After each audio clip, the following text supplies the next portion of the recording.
All right, good afternoon, everyone, and welcome to today's webinar, Sustainable Futures, Building Foundations of Outsourcing Expertise. My name is Lori Sabata, and I'll be serving as your technical producer for the webinar today. So one of my jobs is to make sure that everyone can see the screen and hear the audio. So you should be seeing a title screen.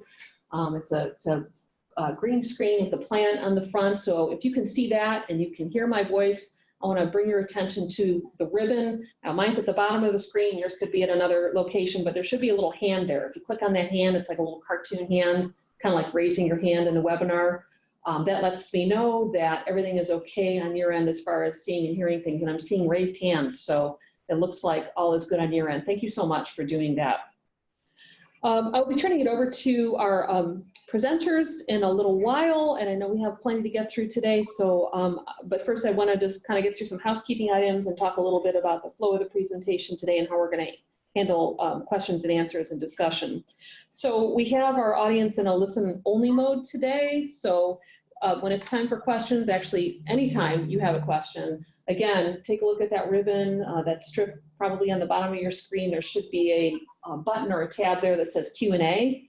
You can use that to type in your questions at any time, so you don't have to wait until the end. The minute you think of something, just go ahead and type it right in there. We'll be monitoring that throughout the presentation, and then we'll have time at the end of the presentation to address those. Our presenters will be able to address those questions, and we'll have some discussion time at the end. If at any time you have any technical issues, like can't hear one of the presenters, or there's any kind of audio issue, or slides don't seem like they're advancing, please go ahead and use the chat or the question feature to send that directly to me, Lori Sabata, and we'll do what we can to address any technical issues that you're having. I want to let you know that we'll be recording the webinar today, so if you have any colleagues that might have missed the webinar, we'll have a link available on YouTube for that afterwards that we'll be able to send out to anyone who wants to view it. So I'm going to go ahead and turn it over to my colleague, Justin Reynolds, to kind of kick the webinar off. Welcome, Justin. All right, thank you, Lori. Again, my name is Justin Reynolds. I'm the Director of Research Initiatives here at the ACUHO-I Central Office. I just wanted to take a short moment to thank all of you for registering and attending this webinar. ACUHO-I has made pretty substantial investments towards increasing the research portfolio available to our members. And this partnership with Sodexo over the past few years is a pretty significant part of that. Before I introduce our speaker, I'd like to add that if you have any questions after the webinar regarding ACUHO-I's research initiatives or resources, including the companion report to this webinar, you can always email research@acuho-i.org. And so that's my spiel. I'll hand it over now to Jonathan Preciado, who is the Director of Consumer Insights and Quality of Life Research for Sodexo Universities. And Jonathan, go for it. All right, thank you, Justin. And thank you all for joining us today. We're very happy to have this partnership in research with ACUHO, and this is the second year that we've done this particular study, so I'm pleased to be able to share some very interesting findings with you all this afternoon. I wanted to start by providing a background of Sodexo, and at a very high level, some interesting facts to know is that Sodexo is actually the 19th largest employer in the world. And we have over 460,000 employees worldwide that over 72 countries serve more than 1 million customers. And that puts us in a position to have a lot of face-to-face interactions with customers, be it students at a university, children in a school, patients at a hospital, or employees in the workplace. And because we have so many touch points and interactions, we have the ability to really influence their quality of life and influence their day. And if you think of a student who's starting their morning on a campus and they go into the dining hall and they see that familiar face, they get that sense of belonging, they really get that sense that they fit with the institution, and we're making a positive impact. And because of that, we've made a commitment to field research, not just about students, but also about the greater higher education marketplace, get an understanding of what's driving things like outsourcing, what's influencing sustainable planning, and how we could all work better to serve the students. When we first started fielding this research about a year and a half ago, we vetted a lot of partners to really get an understanding of who could help us, not just supporting the fielding of the survey, but would also have an audience that would be relevant and shared a common mission. And we found that ACUHO-I was really the best partner because we both shared a mission of improving and enriching quality of life for college and university students. We understand that if we want to be able to make that positive impact on campus, if we want to be able to improve quality of life, it's extremely important that we have meaningful data to do that. So we're really grateful that we have ACUHO support and that we've been able to field this exciting research for 2 years. Something else that I always value as a researcher is that this has been more of an iterative process. We had our first year of research. We kind of sat down at the table and looked at some key insights, and then that uncovered a number of additional questions. And what you'll see here today is that we've taken a deeper dive into some of those key areas as a result of that collaborative partnership, because we realize that it's important that any body of research is a living document, is something that you could always refine as new questions come up and as needs change. So it's been a really good partnership, and we're excited to share everything with you. Some background on why this is so important and why facilities and higher education and residence life matters is because we know that nearly 1.7 million students call campus facility housing home. And the residential life component of campus is really where students are going to grow and develop and gain a lot of those skills that they simply won't get in the classroom. They're learning not just things like conflict resolution, but they're able to really develop who they are and get a sense of purpose oftentimes by being an active resident. But what we find is that of these buildings that are making such an impact, almost half of them, and the ones in North America, were constructed before 1980. And while 1980 at first you think, okay, that's not too long ago, but it's almost 40 years that those buildings have been built. And what we find is that there's a lot of deteriorating physical plants, that there's a lot of deferred maintenance in these buildings, and facilities directors and to that end, some resident life directors might say, well, the buildings are 35, 40 years old, we still have some useful life, but we're not always paying attention to what we need to do to maintain those buildings, to keep them up and running for a long life cycle versus being more reactive with the management. And then something else that we found from the research is that the housing and the FM professionals on campus really need to partner together and find a way that everyone can join forces to not just enhance the state of the residential living, but really join forces to enhance the campus environment and impact the student experience. Our 2019 survey, we wanted to make sure that we had a representative sample of folks who not just identified that they had some sort of oversight of facilities or they were involved in facilities, but from a wide background of institutions. And you'll see here that we have doctoral, bachelor's, master's universities all represented. And we also have a wide variety of enrollments. So we're making sure that we're capturing perspectives, not just from these different types of institutions, but that we're getting perspectives from the large, the small, the medium, because we know that the strategy to how FM is managed, the way that things are prioritized, will vary significantly based on what type of institution you are, and of course, how many students are enrolled, how many residents you have, and to some extent, even where the institution is located. It was also important for us this year to make sure that we were capturing folks who were involved in FM decisions, but then also involved in the FM operations. So when we presented the initial research last year at the Housing Facility Management Conference, and that was the joint conference between ACUHO-I and APA, one of the key takeaways is that a lot of folks who wear some kind of a hat for facilities and residential life are more of a liaison between residential life and facilities. So they might not be looking after the day-to-day operation and managing the hourly staff that are cleaning the buildings and putting the strategic plan and vision together, but they're more the person who goes between and says, these are our priorities right now, in the residence hall, here's some issues that need to be addressed, and they're really working to make sure that the facilities and res life organization work together.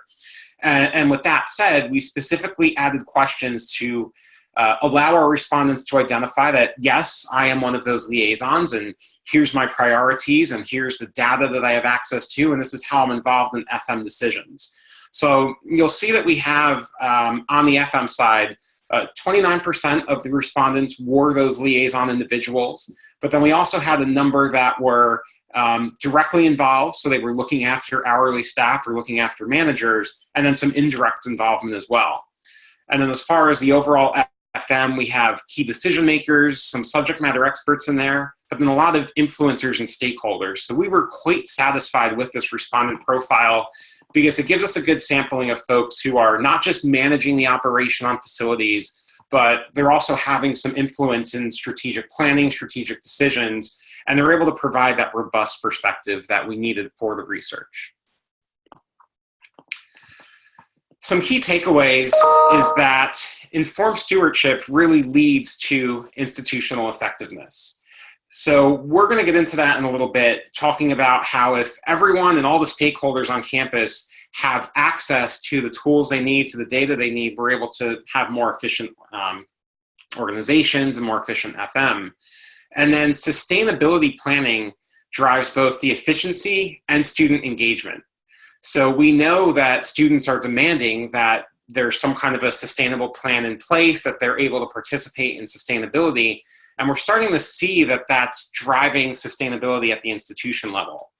We also know that there's an apparent disconnect between the institutional plan and some of their tactics and also what the student priorities are. Something else, of course, is that the housing facilities organization and can both be most successful through collaborative partnerships. And then something else that was interesting too is that regardless of if the facilities organization is self-managed or if it's outsourced, everyone faces similar challenges. And that's interesting because when the survey was first founded, we wanted to really understand those drivers and barriers to outsourcing.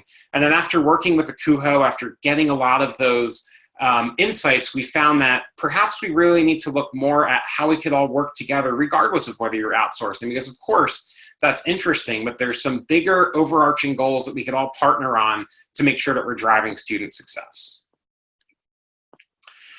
When it comes to informed stewardship, and it comes to being able to look at how the FM organization and the housing organization can work together and collaborate, we need a common ground to really keep ourselves balanced along the student experience. And that's why I share our student journey map. Now, my role at Sodexo involves fielding various types of research to really understand what's driving students on campus, what those pain points are in their journey, and how we could all work together to enhance their quality of life. And anytime that the Sodexo team is looking to bring a new service to campus or find ways to enhance student experience, we always bring it back to this journey map. And we've defined these 4 phases that are most impactful to a student's journey in higher education. That first one being pre-arrival, when they're prospecting different colleges and universities and they're trying to determine where they want to spend those next several years of their life.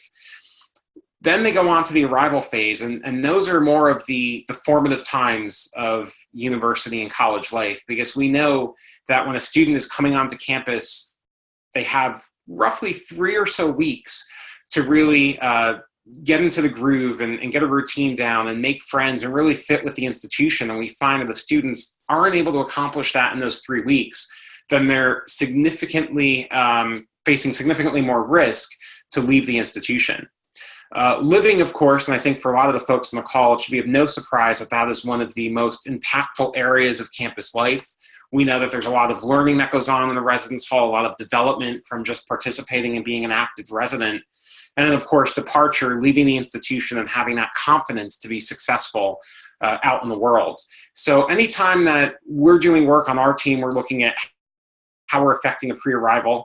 And this all maps back to facilities as well. If you think of pre-arrival, we actually have some data from one of our other pieces of research that shows that that first impression a student gets on campus is going to matter more than the institutional ranking. So when they're going around and viewing different institutions, that first impression that they get from campus life is actually influencing whether or not they want to apply there, regardless of where they rank.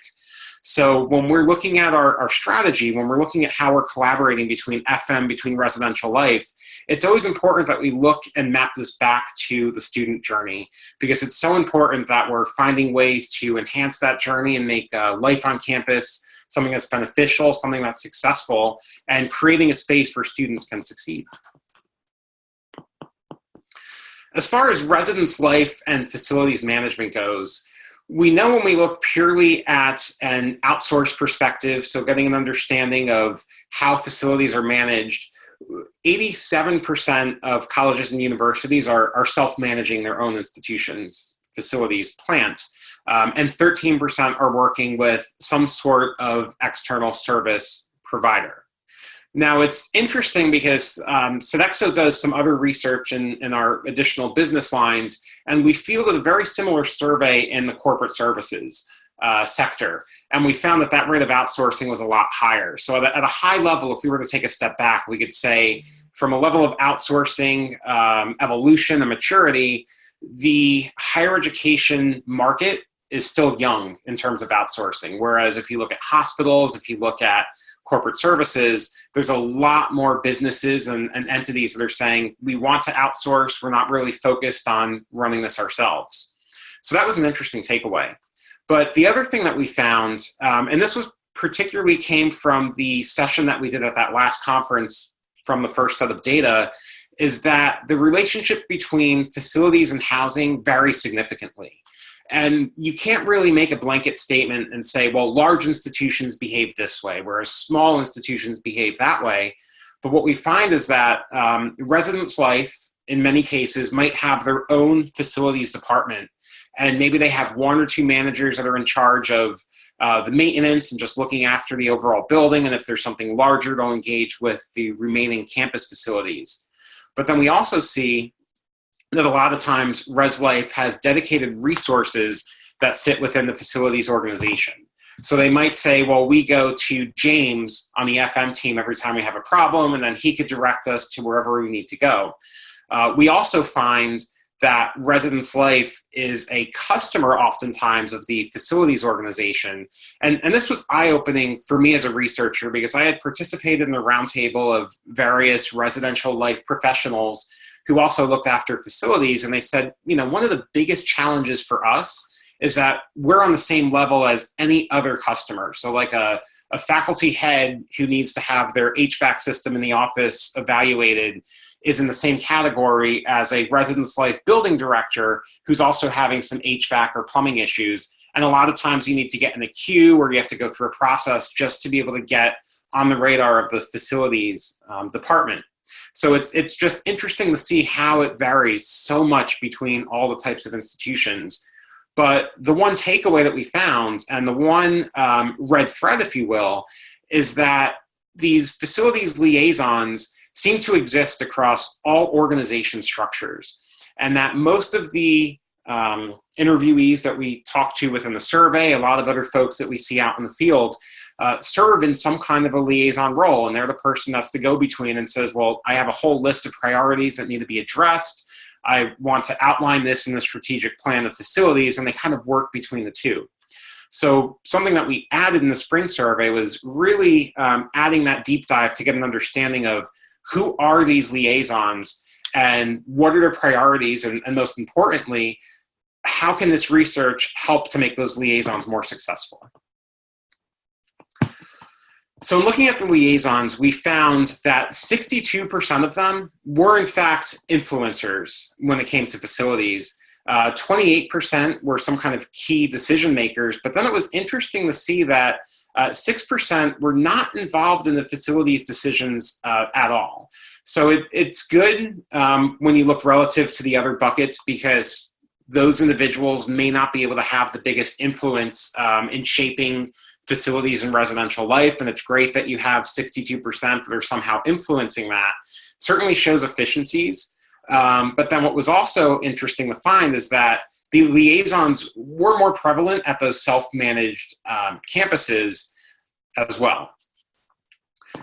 And you'll see here, we just have a chart that shows of those liaisons, 87% came from a self-managed facilities operation, and then there were some others that came from institutions that have a single partner, some that have different partners. Something that was a bit concerning with the liaisons is that we look at access to reports, for instance, and 43% of those liaisons do have access to reports from utility companies, and that makes sense. Those a lot of times will come just as part of the statement or the billing package, so it's easy to get access to those.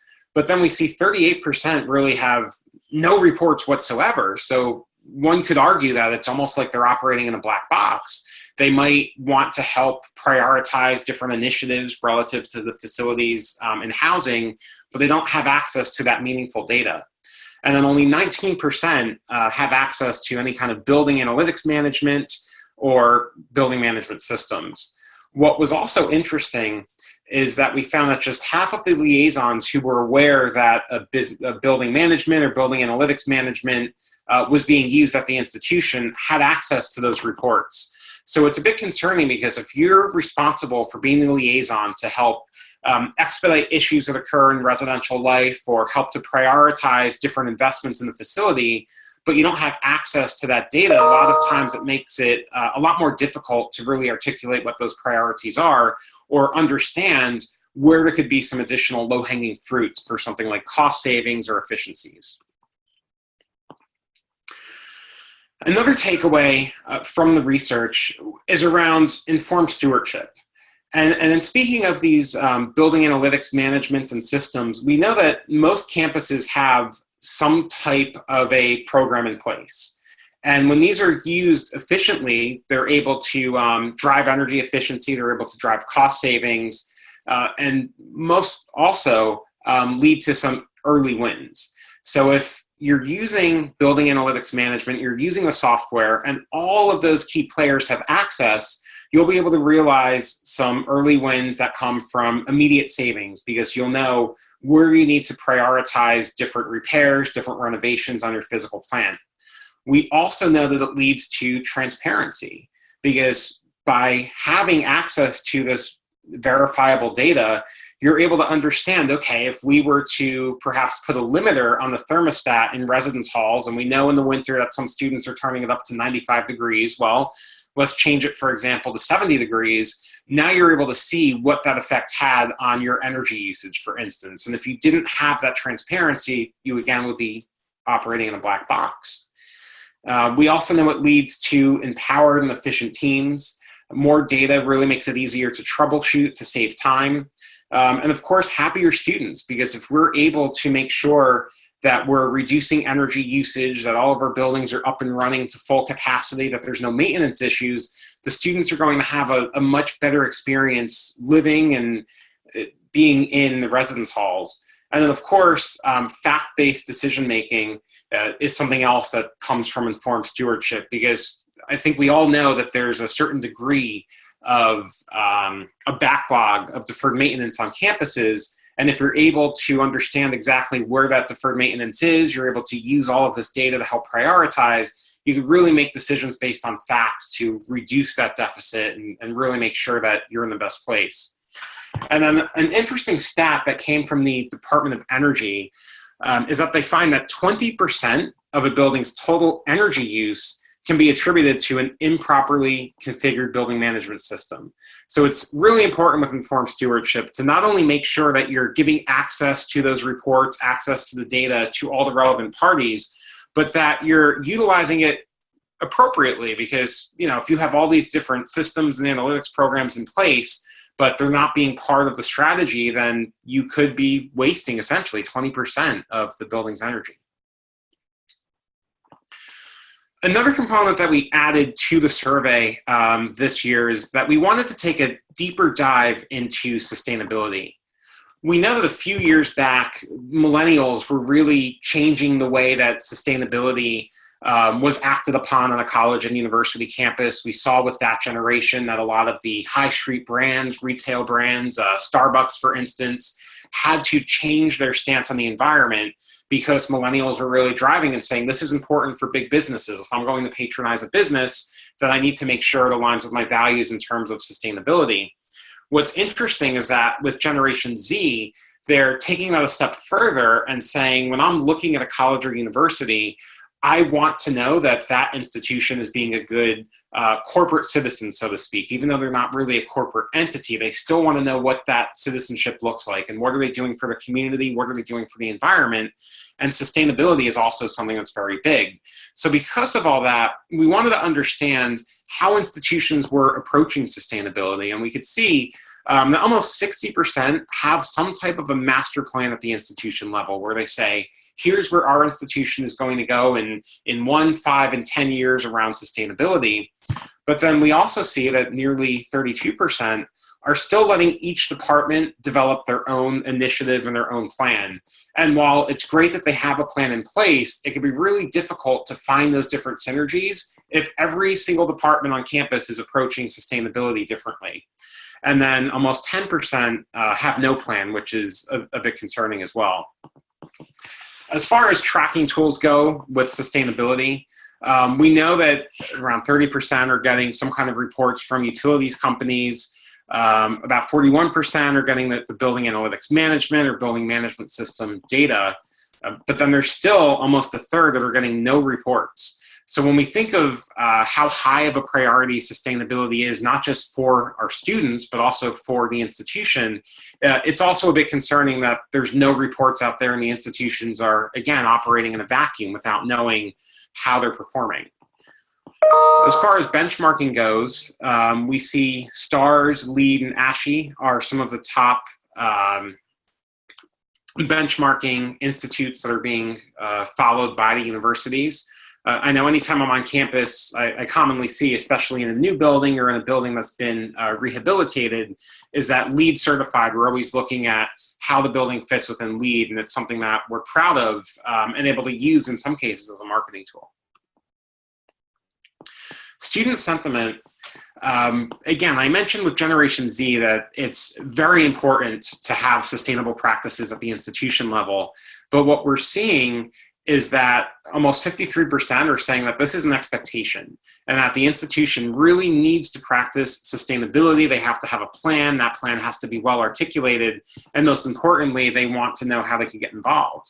And we see here that nearly 26% want to be able to get involved in sustainability. And that could be, we're actually finding in some residence halls that a good way to do that is by having a cart on each floor with sustainable cleaning supplies, because we of course want to make sure that students are maintaining their living environment, but a lot of them might be concerned about using bleach or harsh chemicals, and now we're able to offer sustainable supplies on the cart and really let them participate in a sense to saving the environment, saving energy. And then just 18, almost 19% are saying, it's not really a concern, and then there are some others in there too. But what was interesting is when we look at the crosstab, and we pull out the institutions where students said that sustainability was a top priority, most of them are doctoral. 55% are larger with more than 25% students, and 91% have a master's sustainability plan. But then if you look on the other side of that, of the percent, so these 18% here, we do a crosstab to see what those institutions have around sustainability. We see that 25% have no plan and only 38% have a plan. So of course, we don't want to assume, correlation, causation, or any of that, but it's interesting to see that where the institution has a higher percentage of students that feel sustainability is a top concern, they tend to have a master sustainability plan. So as a researcher, I kind of take a step back and ask myself, does the institution have a plan because the students outlined it was a need, or did those students go to the institution because they had such a robust, sustainable plan? So this is one of those items that we're most likely going to be researching a bit more and looking at a little bit further, because we know from some of the other studies that we've done around student lifestyles that initial feeling that a student gets, the look and feel of campus, is heavily influential in their decision. But I think it would be interesting from a research perspective to go back and say, sustainability, how is that affecting your decision? And are you looking at what the college or university is doing to greater affect sustainability? And is that influencing your decision to apply? I'm going to pull out some key insights that look at outsourced FM institutions and then those institutions which are self-performing, because that was one of the key drivers of the initial body of research. Is we wanted to understand, of course, we knew in the market that higher education tends to self-perform facilities a lot more than other industries. And we wanted to kind of understand, compare, contrast, and see what some of those barriers might be and what some of the challenges are to outsourcing or not outsourcing. So what was interesting here is that 71% of sites who are currently outsourcing are expecting to have that same rate of outsourcing in the future. So they're saying, we're going to keep outsourcing, business as usual. We're not really looking to expand the number of services that are being outsourced, but it's not going away. And then 14% of them see more outsourcing coming. So they're saying, we've outsourced for quite a bit, and now we're going to expand that footprint. It's also interesting to see that contracts do tend to vary in size. And 28% of respondents tend to sign contracts that are longer than 6 years. As far as a risk goes, we saw that business continuity was one of those bigger risks that those who are currently outsourcing believe exists with having a single provider. So what we see with the outsourced services is that a lot of institutions are in fact outsourcing FM, but they might have 5, 10, even 15 different providers looking after those individual services. And they're saying the reason that they're doing that is because they think that business continuity could be a challenge if you had 1 or 2 organizations doing that. And then there's also, in the verbatim comments, we know concerns around quality and cost when a single provider is used. And then when you look at the outsourcing maturity, more than half of them have been outsourcing for 10 years or more. But then we see a lot of growth in these 1 to 3 years. So folks who have just crossed that bridge to say, we're not going to manage this ourselves anymore, we're going to outsource. So it's very interesting to kind of see how that all plays out. As far as outsourced FM goes, we see it's primarily at the doctoral universities, tends to be at some of these larger ones with more than 25,000 students. But then it's interesting because when you look at gross square footage, I would have expected at first, if I were to form a hypothesis, that the larger the institution, so the more space, the more likely that institution would be to outsource. But that doesn't really seem to be the case because we see the numbers are all over the place. And then, of course, tech adaptation. When it comes to the building management systems, we see 29% that are outsourcing or using them, but then there's still a lot of folks who are not sure. And I think that's just due to the way that, you look at the facilities liaisons, you look at the way that a lot of the respondents fit within the organization, and they might not have access to a BMS or a BAM system, or even know it exists. And then of the folks who said, yes, we have it, they're kind of split between yes, they have a system and they're utilizing it to the full extent versus just using it at some buildings.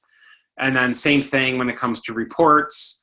And then work management system, computerized maintenance system. Again, we see a lot of folks who aren't really sure if that's being used. So I think the takeaway from this is that whether you're fully managing the facilities as a college or university or you have an outsourced provider, it's still very important to make sure that you're sharing the relevant information and that you have a good cohesive relationship between the housing side of the university and, of course, the FM.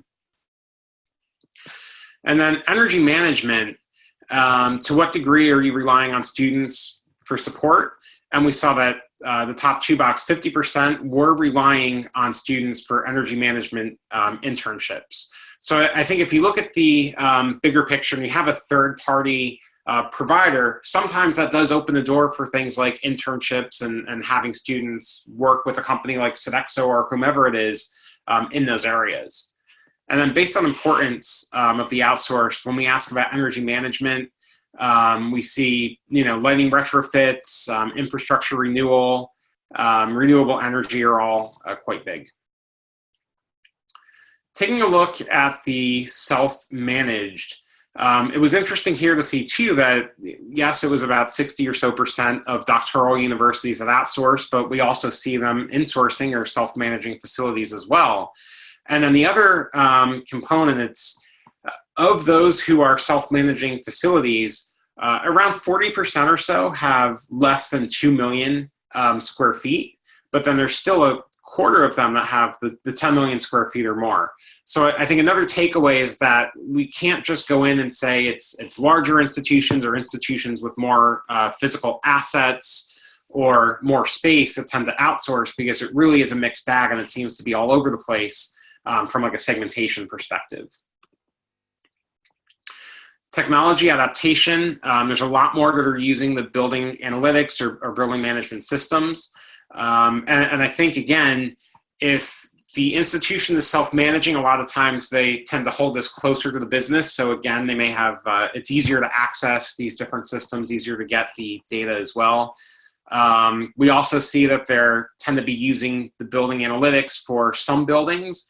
And we actually found in some of the verbatim comments and just from speaking to some of the other folks in the field that with these technological systems, as new buildings are brought online and new buildings are built, typically they will come with all this software, and the institution will say, well, we have it in some buildings, we're going to keep it that way, but because our student union is 40 or 50 years old, down the road we'll rebuild it. It doesn't make sense to put those in place right now.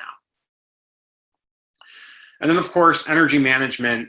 To what degree do you rely on students? We see some that are doing internships, project management, trades, and apprenticeships. And then when it comes to self-management, energy initiatives, again, it's infrastructure renewal and lighting retrofits. And this was interesting because we saw that same prioritization in last year's survey. And those initiatives are both simple and complex. I mean, lighting retrofits is relatively straightforward. It could be everything from swapping out a fluorescent to an LED or replacing the entire fixture.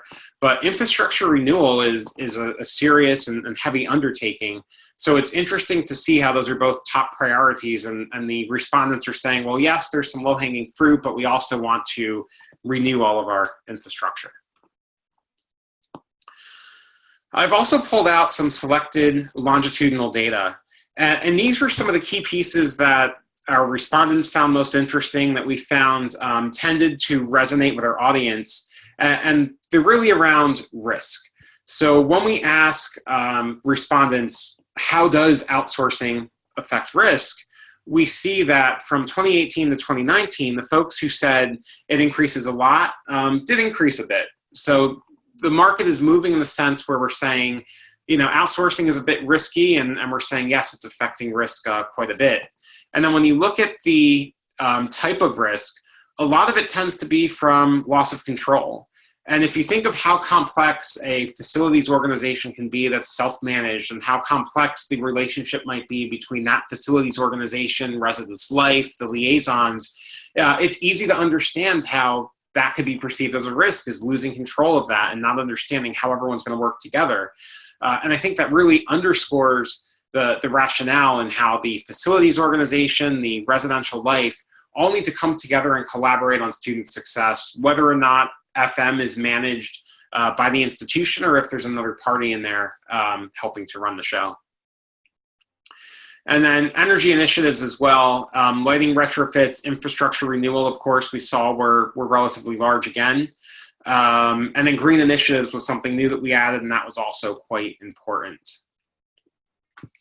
So in summary, I think the big picture here is that all of us, to some degree, are helping to shape the student experience and helping to have a positive influence on the student journey. Whether you're a facilities liaison, a residence hall director, a facilities professional, the most important thing is that we're collaborating on student success. You know, when we talk about things like informed stewardship, if you have a department that's using a building analytics system, that's using sensors to track the performance, we have to make sure that that's being shared across the board, and that the residence hall director understands if they change the policy and how and when air conditioning gets shut on and off for the season versus heat, it's important for them to understand how that's affecting energy usage and how other decisions that are made can have a positive impact. So I think we could all collaborate and really look at ways to leverage the insights from this report, not just to understand outsourcing and facilities operations, but to look at ways that we could drive student success, that we could all work together to really make a positive student experience. So with that, I wanted to pause, and I think I saw a question or so come through up top, but if anyone wants to share how sustainability is managed on their campus, or has questions, or just has a best practice on how FM and residence life organizations can work more closely to drive student success, by all means, feel free to share and type in the chat. And I think Lori and Justin are going to be moderating that for us too. That's correct. Thanks, Jonathan. And while folks are kind of formulating those ideas, I'll go ahead and read out the one question that we do have there, if that's all right. Sure. The question is, are you able to share an example of the components of the BMS-BMA document, or one that is considered well-written?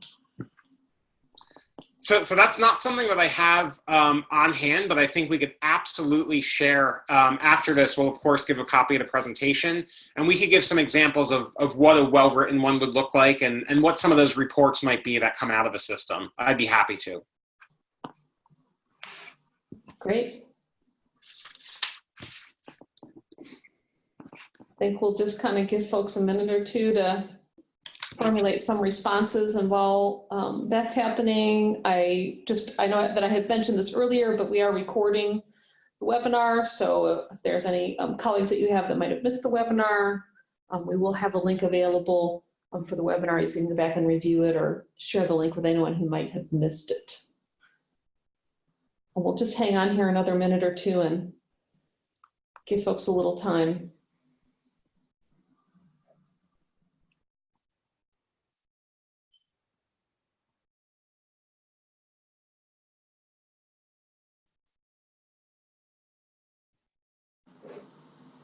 Great, so I do see one come in, so I'll go ahead and read it out. Sustainability is managed through our energy services area of FM. They have ideas and work with students regularly, but since Res Life is an auxiliary of the institution, they come to us with ideas that we have to fund.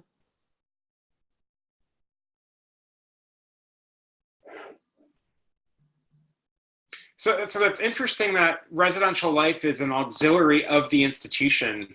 But I think it's great, of course, to have the student involvement there, and to really have that collaborative means in place.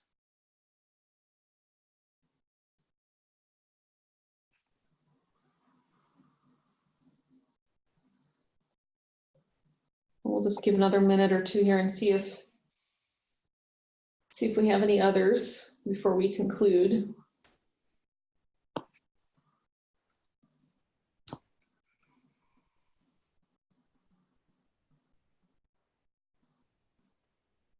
Looks like that might be all. So I want to be respectful of everyone's time. And oh, we have one more. I'm going to go ahead and read it out. Sure. Housing used to be self-op. It was handed to Campus FM 2.5 years ago. One way we make it work is to have a weekly standing meeting together to discuss everything. Oh, absolutely. It's wonderful to be able to have that open channel of communication and make sure that you're able to address all those different priorities, concerns that may come up. So certainly a best practice. Yep, excellent. Very good. All right. Well, I hope I haven't missed anyone. Again, I want to thank you, Jonathan, for spending your time and expertise with us this afternoon, and also our listening audience for spending time with us this afternoon. We really appreciate it. And Jonathan, I didn't know if you had any closing comments before we close out. Yeah, so I just wanted to share that there's a lot of other research that we do as an organization. And I think I touched on this earlier, that we're really committed to research. We have all these touch points and interactions with consumers. So I would encourage you all to check out things like our Generation Z report, lifestyle survey, and some of the trends that we've done to really understand the higher education environment. And thank you again all for your participation, contributions, and to ACUHO for providing this wonderful platform for this research. All right, thank you so much. And I hope everyone has a great day. Thank you.